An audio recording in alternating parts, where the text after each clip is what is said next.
Some of the footage in this video was recovered from crashed planes, pulled out of underwater pipes, or dug out of snow at 19,000 feet. Some of it was recorded as a final message, and some of it was filmed by killers themselves.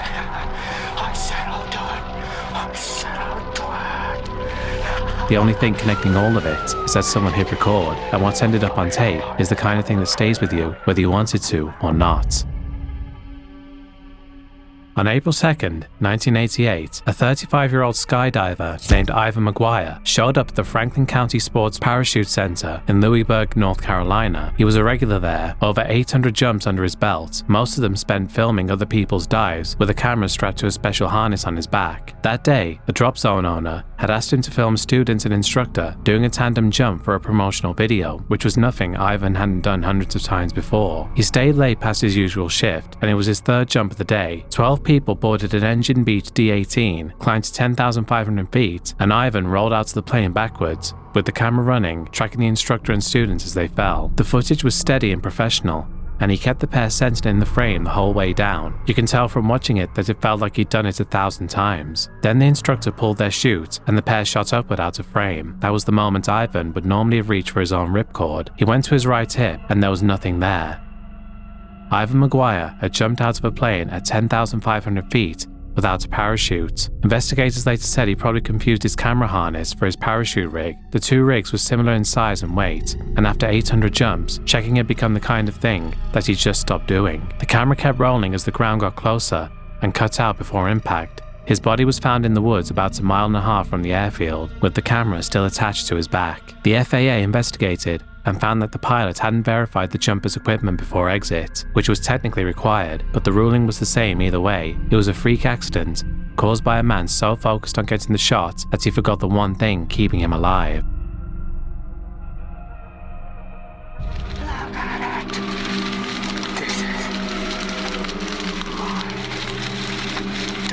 On August 15, 1989, a man named Alfonso Lua was driving along Interstate 205 near Stockton, California, when his car overheated. He pulled over with his son Hector and started walking toward a nearby house to find a phone. On the shoulder of the road, Hector kicked an old military camouflage jacket lying in the dirt. Inside it was an unlabeled VHS tape, a few heavy metal cassettes, and nothing else. They took it home and put it in the VCR, and what they saw made them call the police immediately.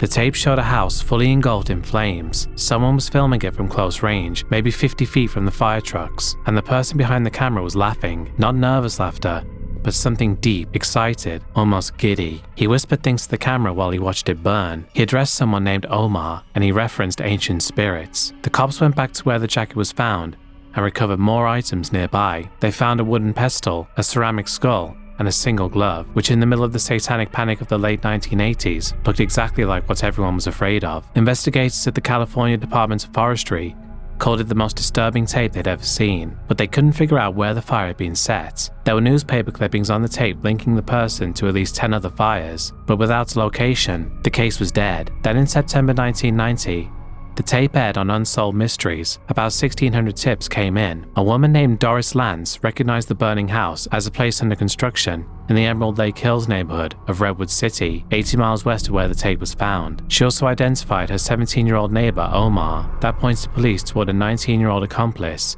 who eventually confessed. The two of them had been responsible for 11 structural fires and 15 gas fires between 1987 and 1988, over $2 million in damage. Because both were juveniles when the crimes were committed, they were tried as minors. One ended up in juvenile hall, while the other was committed to a state mental hospital. Their real names had never been officially released, and no one has ever explained how the tape ended up 80 miles away in a ditch off the interstate.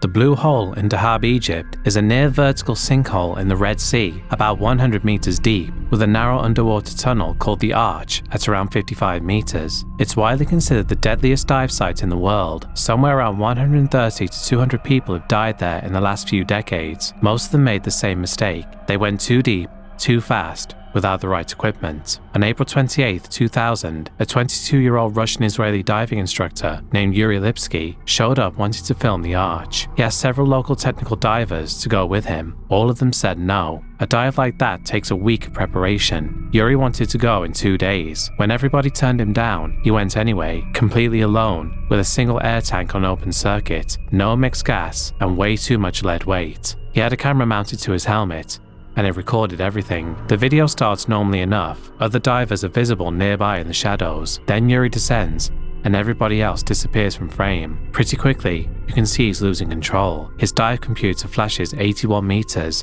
then 91. Nitrogen narcosis kicks in hard at that depth. It makes you euphoric, confused, and even stupid. You make bad decisions, and you don't even realize you're making them. At one point, he tries to inflate his buoyancy control device to stop sinking, but the pressure at that depth is so extreme that the BCD ruptures. There's no stopping at that point. The camera captures him struggling with his regulator, and you can hear his breathing change, getting ragged and panicked. He hits the bottom at about 115 meters. The camera lands on its side in the sand and keeps recording for another minute or so. Nothing but his breathing getting weaker and the steady beeping of his dive computer alarm. A local technical diver named Tarek Omar recovered Yuri's body the next day at his mother's request. He found the camera lying in the sand nearby and brought it up too. He later said he wished he left it down there, as the footage has been viewed tens of millions of times online.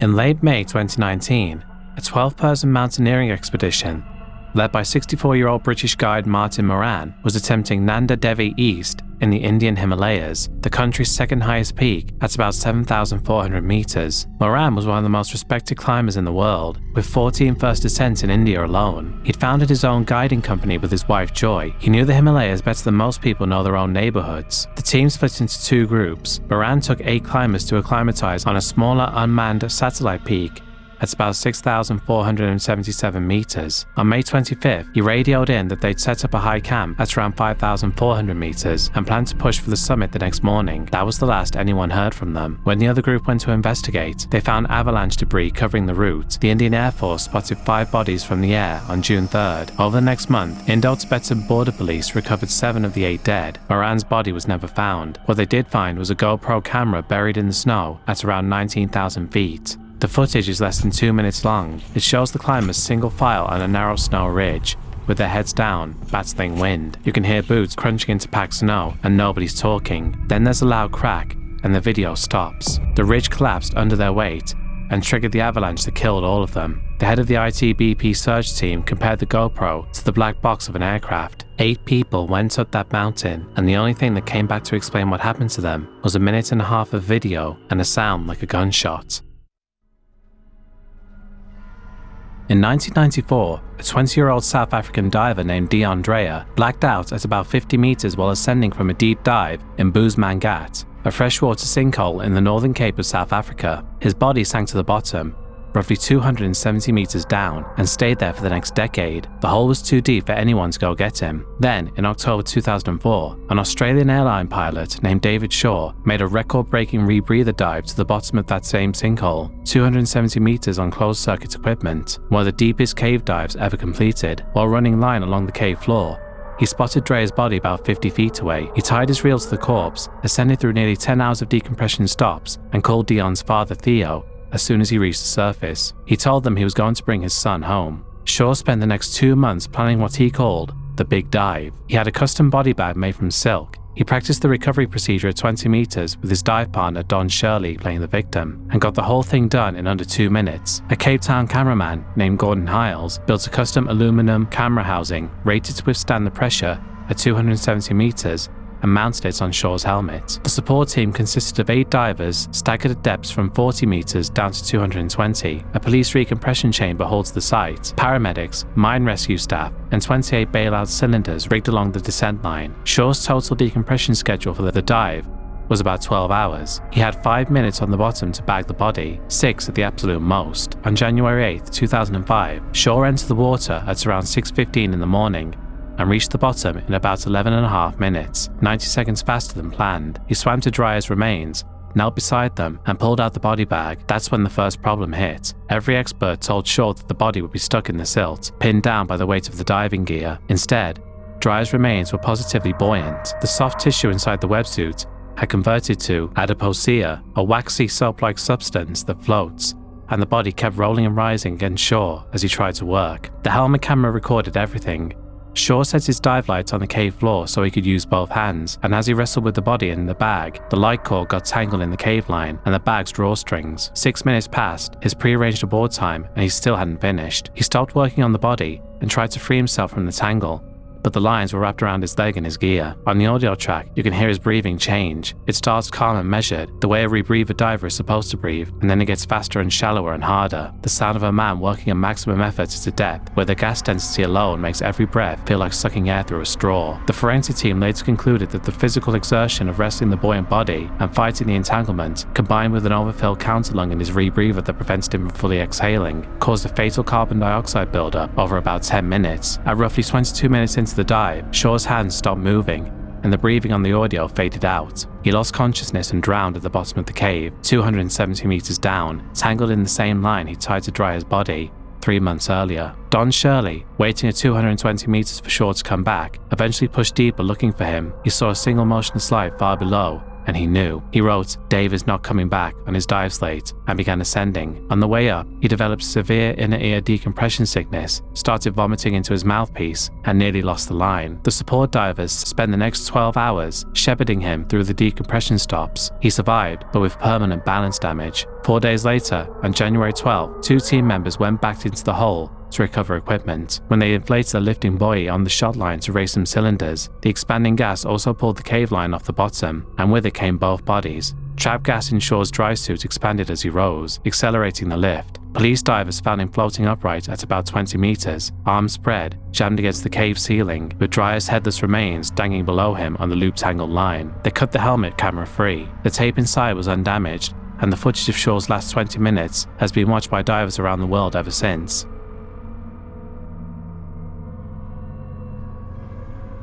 In the city of Novosibirsk in South Russia, there was a man named Anatoly Slivko who everybody trusted. He ran a youth club called Churgid for boys, won awards as an amateur filmmaker, gave interviews on local radio and television, and in 1977 received the title of Honored Teacher of the Soviet Union. Parents lined up to send their sons to his club, not knowing that there was a truly horrifying secret behind it. The whole thing started in 1961 when Slivko was 22. He witnessed a drunk motorcyclist hit a teenage boy on a sidewalk. The boy was wearing a Young Pioneers uniform, and he convulsed and died on the pavement, surrounded by the smell of gasoline and blood on his shoes. What Slivko felt watching it wasn't horror, it was arousal. He spent the next 2 decades trying to recreate that moment. He founded Churgid and used it as a pipeline. Once or twice a year, he'd single out a boy between 11 and 15, tell him he needed an actor for a home movie about Nazi executions, buy him a new uniform, polish his shoes, then bring him to the woods and anesthetize him with ether. He'd hang the boy from a noose until he lost consciousness, then strip him,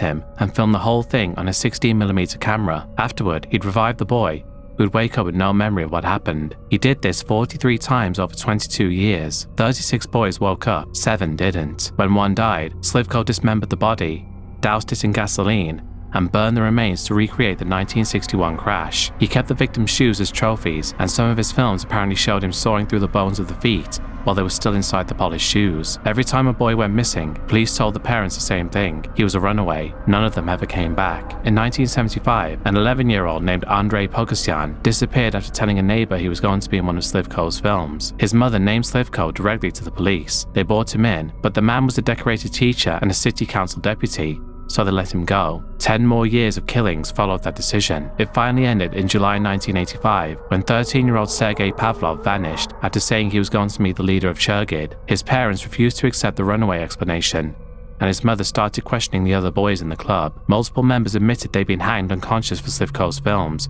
and woken up with gaps in their memory. A local prosecutor opened their own investigation, and in December 1985, a search of the Churgid clubhouse turned up a locked darkroom containing photographs, film reels of hangings and dismemberments, knives, ropes, diary entries, and pairs of boys' shoes sawn clean through at the middle of the foot. Slivko was arrested and confessed the same day. He led investigators to the remains of 6 of his 7 victims. At trial in June 1986, he claimed all the deaths were accidents, but the court sentenced him to death. On July 16, 1989, he was executed with a single gunshot to the back of the head. He was 50 years old, and unlike the rest of the found footage in this video, this is one case where it hasn't been released to the public, for very obvious and horrifying reasons.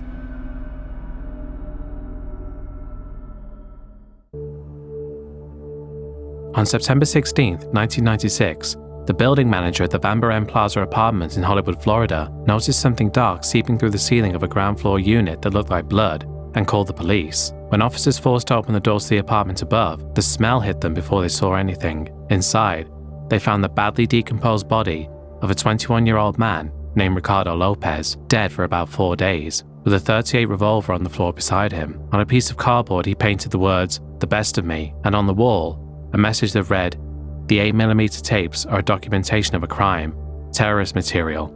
They are for the FBI." Across the room, a video camera was still sitting on its tripod, pointing directly at where it had been sitting, with 10 more tapes stacked beside it containing 22 hours of footage. Ricardo Lopez was a Uruguayan immigrant who'd moved to the United States as a teenager. My name is Ricardo Lopez. It is January 14th, 1996. Today's my birthday.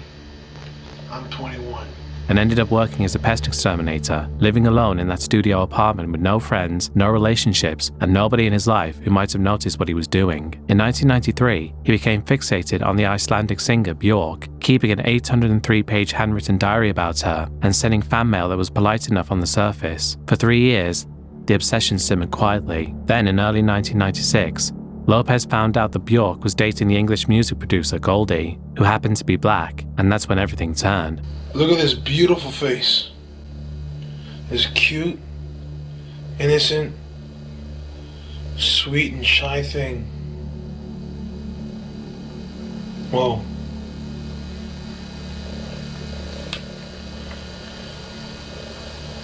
She's fucking a Can you believe that? Yes. Fucking nigga. That's unacceptable.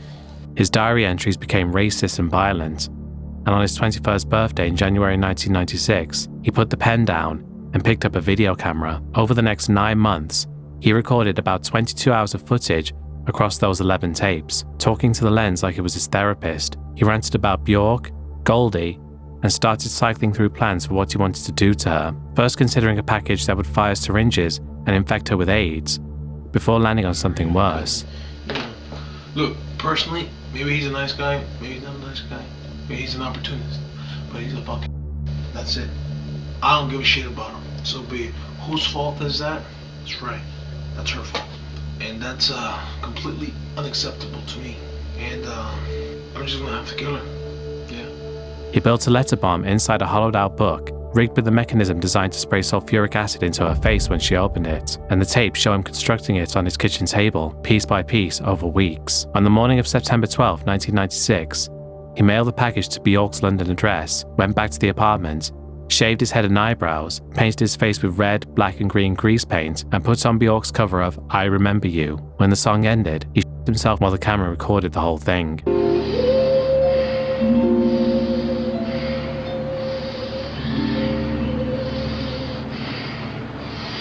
Picture!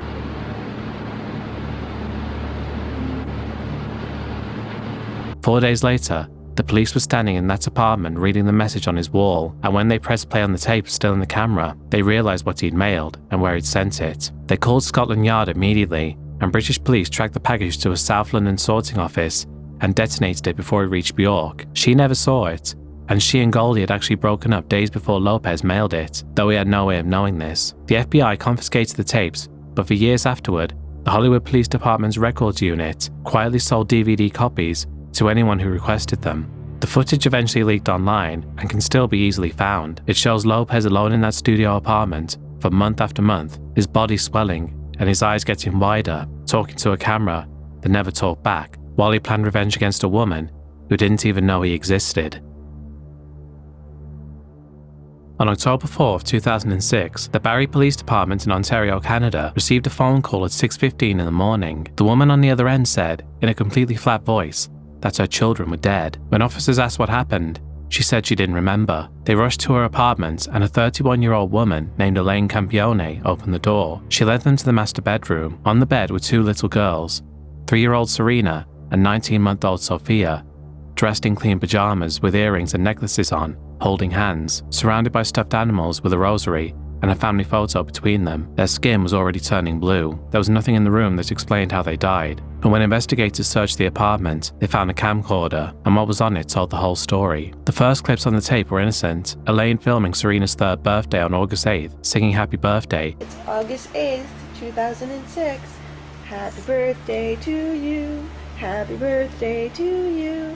Happy birthday, Serena. Watching her open her presents and discover a new bike. The next recording showed both girls playing together. It looked like any home movie from any family, but to understand what came next, you have to understand what Elaine was going through. She was in the middle of a brutal custody battle with her ex-husband Leo. She said he'd beaten her for years, including kicking her in the stomach while she was pregnant. He'd been charged with domestic abuse and they divorced, but now Leo was filing motions to get more access to their children. You can protect me, because you are the devil, Leo. You are the psychotic devil.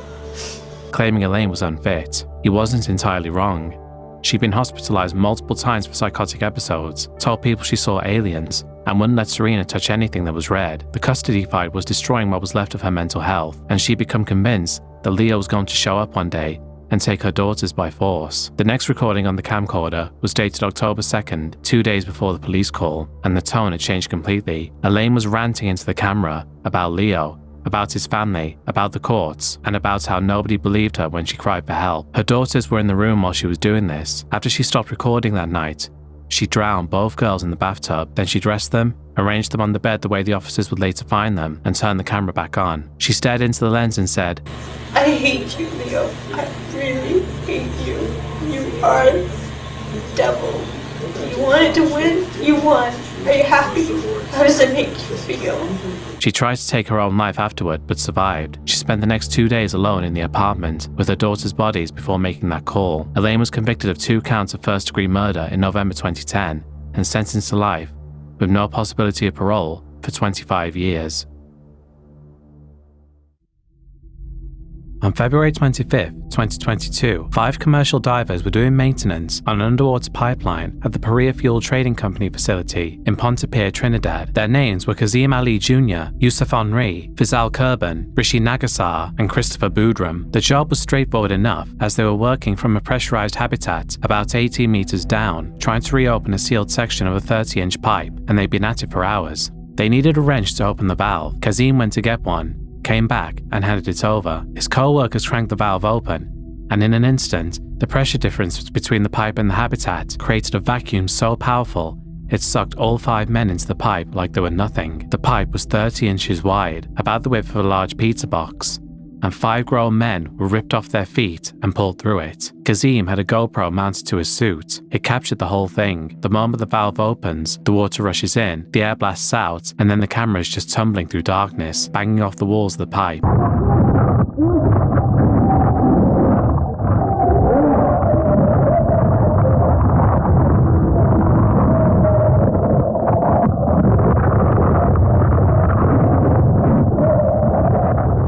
The footage is violent, 90 seconds of being flung through a metal tube at high speed before they hit a section where a small pocket of air had formed, just barely enough to keep them breathing. All 5 of them were still alive, though one had a badly injured leg and they could barely move. The pipe was pitch black and full of crude oil residue. The 2 men at the front, Christopher and Fizzle, started crawling forward through flooded sections, hoping to reach the end of the pipe. At some point, Fizzle gave up and refused to go any further. Christopher kept going by himself, crawling through total darkness in a pipe full of oil and seawater. After about 3 hours, he reached the end where volunteer rescuers pulled him out. The other 4 were still alive in that pipe, and everyone knew it. The families knew it, the rescue divers who pulled Christopher out knew it, and they could hear sounds coming from inside the pipe.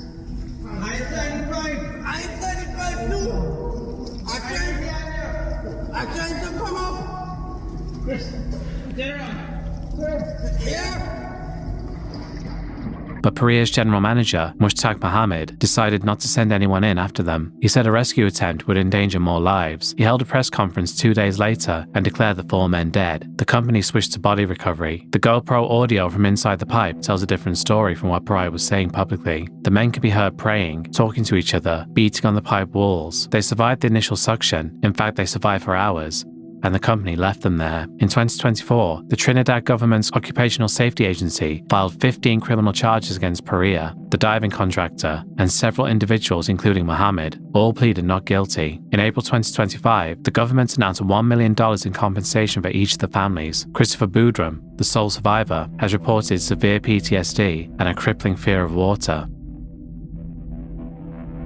In the summer of 2007, people in the Ukrainian city of Dnepropetrovsk started dying. It began on June 20th with 2 killings within an hour of each other. A 33-year-old woman named Yekaterina Ilchenko was hit in the side of the head with a hammer while walking home. A man named Roman Tatarevich was beaten beyond recognition while sleeping on a park bench nearby. Over the next 3 weeks, the killings kept coming. The victims included elderly women, a pregnant woman who was beaten with a hammer in broad daylight in front of witnesses, and 2 14-year-old boys who were out fishing. The victims were random. There was no connection between them and no motive anyone could identify. The only pattern was brutality. Whoever was doing this was using blunt objects, usually a hammer, and they weren't stopping until the person was unrecognizable. By mid-July, 21 people were dead. Police had nothing. Then on July 23rd, someone walked into a pawn shop trying to sell a cell phone for about $30. The phone had to be turned on so the shop owner could test it. The moment it powered up, police tracking systems flagged it as belonging to one of the victims. Officers arrived at the shop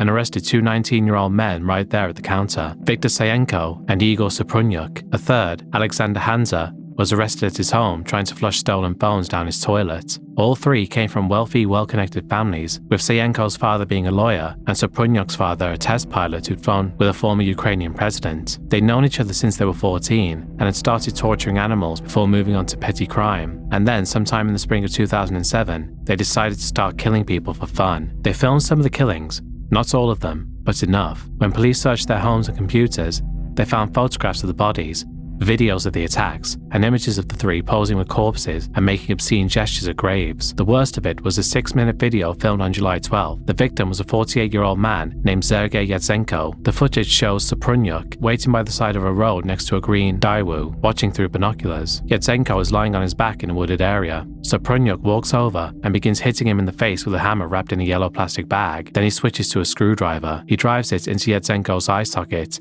then into his abdomen. Throughout the whole thing, Saprunyuk keeps glancing at the camera and smiling. At the end, the 2 of them remark casually that they're surprised the man is still breathing. The video leaked to a shock website in December 2008 under the title 3 Guys, 1 Hammer. It went viral. The Ukrainian government condemned the leak, but couldn't do anything to stop it from spreading. It became one of the most notorious pieces of real footage on the internet. Sayenko and Saprunyuk were both sentenced to life in prison in February 2009. Hanza, who participated in the robberies but not the actual killings, got 9 years. He was released around 2019 and is now reportedly married with children. The other 2 will die in prison.